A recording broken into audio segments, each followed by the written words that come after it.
Hello everyone, my name is Thierry, and today we're acknowledging a current problem in Brazil, the violation of freedom of speech.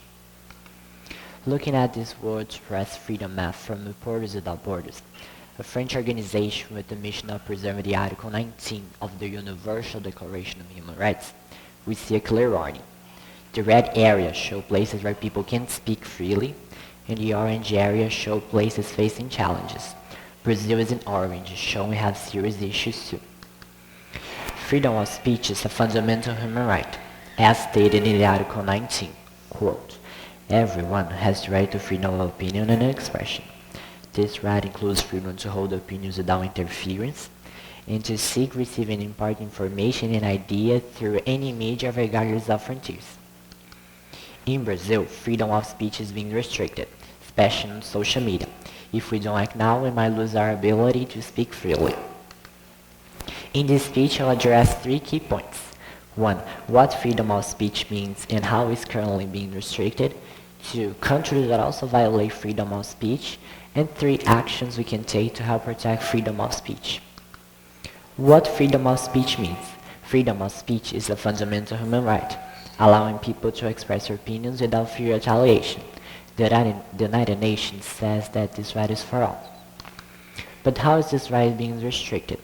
The current judiciary system has ordered the suspension of dozens of Twitter accounts of not only journalists, but also common citizens, restricting their right to say anything they want, especially in the internet.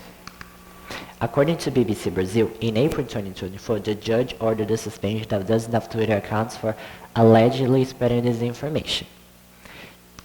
Reacting to the decision, Twitter owner Elon Musk said, "Free speech is the bedrock of democracy, and an elected city judge in Brazil is destroying it for political purposes. This is a violation of freedom of speech and needs to be fought against." Looking at this index of the total freedom of speech violations in the world, we see the numbers are shocking, with more than 400 arrests and 46 killings worldwide. But China takes the lead on the most killings and disappearances, with more than 1/5 of the total worldwide freedom of speech violations. This happens because the government controls what people can say and share online. People who speak up against the government tend to get in trouble or even get arrested. These right here are examples of newspaper articles that expose this problem. This shows us how bad things can get when a country doesn't protect free speech. Brazil is starting to do the same things as China does.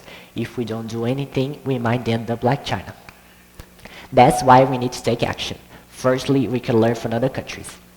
Looking at this ranking of countries by freedom of speech protection, we see that Norway is in first and Denmark in second. This happened because these countries have strong laws that stop censorship and protect journalists.